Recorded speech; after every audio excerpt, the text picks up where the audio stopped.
Now, I don't think there can be anything more beautiful than a snake with iridescent scales. Under the right lighting, these guys produce a rainbow in their scales. And I mean, come on, what could be cooler? Shiny, rainbow, just a pretty rad snakes, man. But the question of the day is, what snakes actually have these iridescent scales in order to make, of course, the rainbow snake? That's exactly what we are going to talk about today, the top 5 rainbow snakes that have these iridescent scales. So, with all that being said, I guess it's time to sit back, relax, dive into some shiny, colorful snakes, and roll the intro.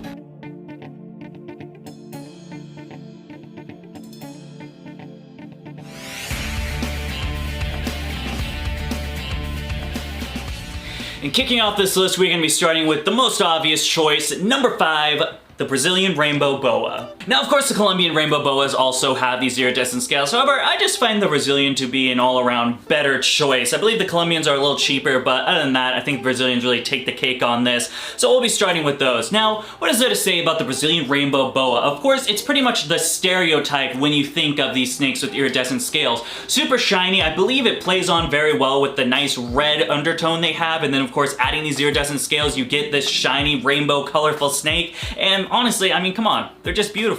Now, if rainbow boas don't have the stereotype for having these iridescent scales and being colorful, they also have the stereotype of being one of the most sensitive snakes out there, which, quite honestly, I'm gonna have to disagree with. Now, of course, as neonates, baby snakes, they are gonna be a little bit more difficult. However, okay, so I wouldn't recommend these guys for a person that is just getting into reptiles. Probably wouldn't say, yo, get a Rainbow Boa baby. A Rainbow Boa adult, I think, would even be fine as a starter pet, but as long as you have a general grasp of husbandry and how to keep humidity in an enclosure, if you don't, I got a video right here for you.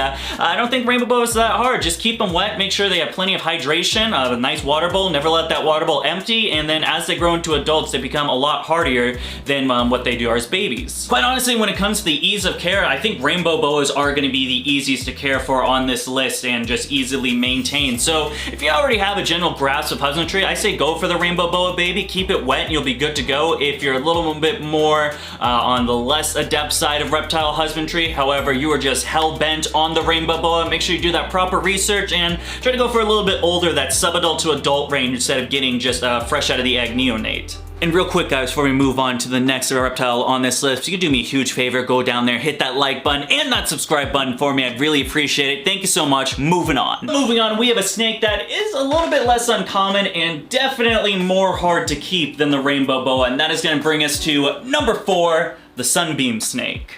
Now, man, if it wasn't for the iridescent scales, this snake would have really nothing going for it. It is an extremely hard animal to keep. I don't believe there's much to any captive breeding going on with the Sunbeam Snake, so everything's going to be imported. They seem to be very hard to acclimate.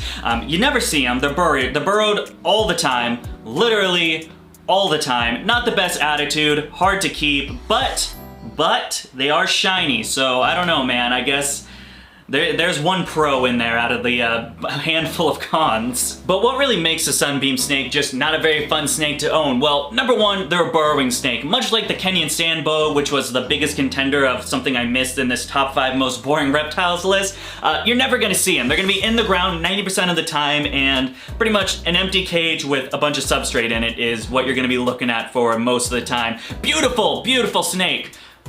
But what's the point of having a beautiful snake if you never see it? Number 2 is, of course, going to be the diet. Now, you can get these guys switched over and accustomed to rodents. However, they're definitely not going to start that way, and it's definitely not an easy mission. Most of the time, starting out, Sunbeam Snakes are going to have to feed on frogs. Now, I don't know about you, but I don't have a big supply of feeder frogs lying around. I could be, if you got a supply of feeder frogs, go ahead and get the Sunbeam Snake, but it's gonna be a bit of a difficult thing to get by. Now, of course, there are people like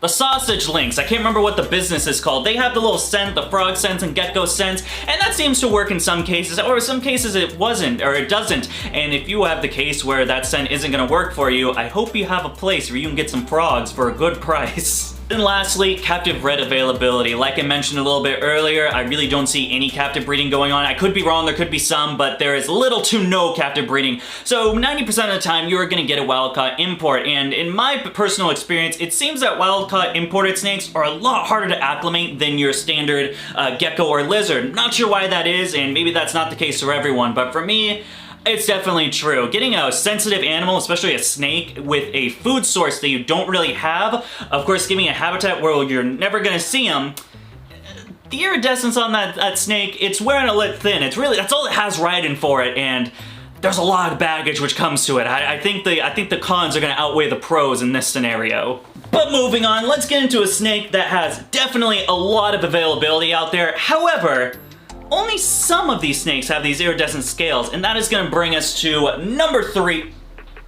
Number 3, the Reticulated Python. Let me rephrase that. Of course, the Reticulated Pythons have the iridescent scales. However, this seems to be a lot more exaggerated in these specific morphs, starting with the Golden Child. Now, if you're asking yourself, what is the largest rainbow snake you can own, the Golden Child retic is pretty much gonna hit that marker. Of course, Golden Child taking that Reticulated Python pattern and pretty much getting a nice, clean pattern, darkening it up that really expresses that iridescent scales and makes that rainbow shine in a 16 to 20 foot package. Golden Child Reticulated Pythons are absolutely gorgeous. Of course, a couple days ago, we got to take a trip to the Reptarium, where I actually got to meet Night Fury, Brian Barczyk's Golden Child retic, and man, there is nothing cooler than a jet black iridescent scale snake. I mean, the shine, the shimmer, the rainbows, it's got it all. Of course, there's some people taking that one step further and adding motley into that gene pool of Golden Child, getting this nice blue, dark,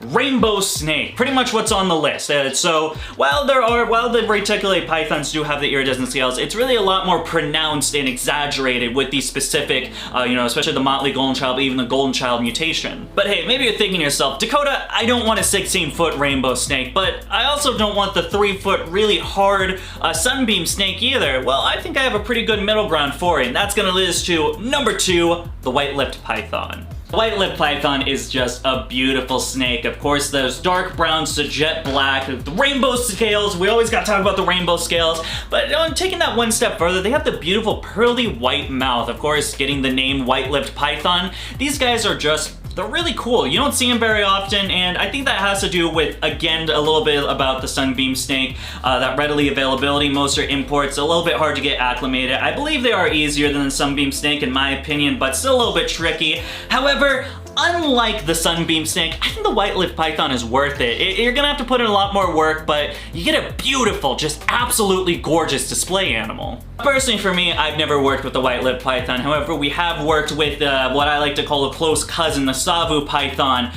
Pretty much what I find the difference is they have the same color texture, the same iridescent scale pattern. However, instead of the white lips, the Savu has like the white bluish eye, which is just as cool. It's a toss-up. I don't know. White-lipped or Savu, which one do you think is cooler? I think it's a 50-50 split for me. But alrighty, folks, getting into the last snake on this list. Of course, again, the creme de la creme, the epitome of snake ownership. We got the crocodile monitor for the epitome of monitor owners. This is the Python dream animal. Of course, that is going to be number 1, the Bollingers Python. Now I gotta say, the Bollingers Python has to be the best example of a rainbow snake. It takes it to a beautiful snake to just perfection in my mind when it comes to the aesthetic. Of course, you have these black scales, white underbelly with white tones, the rainbow scales, but the scales themselves are just beautiful in their own, almost this velvetly-like pattern.